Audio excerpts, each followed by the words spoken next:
আজকে surprise visit কি বলবেন? এবং অনেকক্ষণ আলোচনা কোনো সারপ্রাইজ ভিজিট নয়। বামেদের 34 বছর, তৃণমূলের 15 বছর, এই 49 বছরে হসপিটাল আর হসপিটাল নেই। এগুলো দালাল রাজ চলছে, মাফিয়া রাজ চলছে।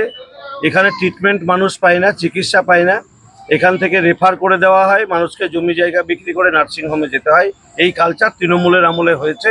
এই কালচারটা বামেদের আমলেও ছিল, তৃণমূল সেটাকে আরও বাড়িয়েছে। মাননীয় মুখ্যমন্ত্রী নিজে স্বাস্থ্যমন্ত্রী থাকা সত্ত্বেও মানুষ পরিষেবা পায়নি, স্বাস্থ্য পরিষেবা। এবারে নতুন সরকার হয়েছে, বাংলার মানুষ পরিবর্তন চেয়েছে, এই জেলার মানুষও পরিবর্তন চেয়েছে, পরিবর্তন হয়েছে। এবারে যেন মানুষ স্বাস্থ্য পরিষেবা পায়, যেটা মুখে বলবো সেটা যেন কাজে হয়, তার জন্য আজকে এখানে আসা। হসপিটালের ডাক্তারবাবুরা ছিলেন, সুপার ছিলেন, আমাদের একসময় মেডিকেল কলেজে ছিলেন সম্মানীয় রঞ্জনবাবু, তাকেও আমি আমন্ত্রণ জানিয়েছিলাম। হাল যেন ফেরানো যায়, 100% ফেরানো যাবে না আমি জানি, কিন্তু 3 মাসের মধ্যে মানুষ যেন বুঝতে পারে পরিবর্তন হয়েছে। বাংলায় সরকারের শুধু পরিবর্তন হয়নি, স্বাস্থ্য পরিষেবা আগে যা ছিল তার থেকে পরিবর্তন যে হয়েছে সেটা যেন মানুষ 3 মাসের মধ্যে বুঝতে পারে। তার জন্য একটা আমরা রূপরেখা তৈরি করেছি। আগামী 3 মাসের মধ্যে মানুষ বুঝতে পারবে স্বাস্থ্য ব্যবস্থায় পরিবর্তন হচ্ছে, স্বাস্থ্য ব্যবস্থা উন্নত হচ্ছে, আমরা পরিষেবা পাচ্ছি। সে বিষয়ে আজকে বিস্তারিত আলোচনা হচ্ছে।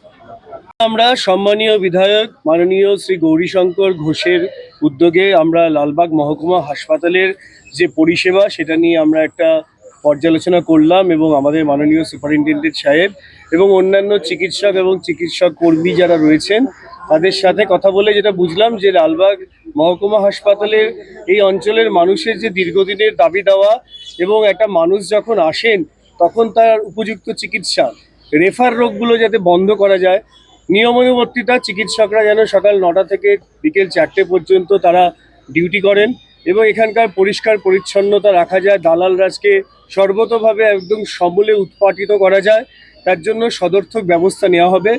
যেহেতু ন্যূনতম পরিষেবা যেগুলো দরকার, যেগুলো চালু নেই, সেগুলো সত্ত্বর চালু করার জন্য উদ্যোগ নেওয়া হয়েছে, এবং আমরা চাইবো আরও উন্নততর যে পরিষেবাগুলো একটা মহকুমা হাসপাতালে থাকা দরকার সেগুলো অতি সত্বর যেন হয়।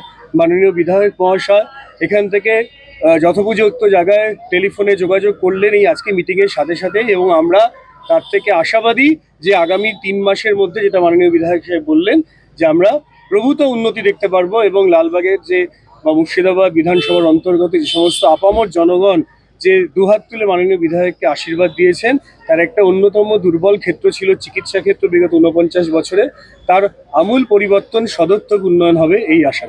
আপনার নাম এবং আমি অধ্যাপক রঞ্জন ভট্টাচার্য, আমি ইন্ডিয়ান মেডিকেল অ্যাসোসিয়েশন বহরমপুর শাখার সম্পাদক।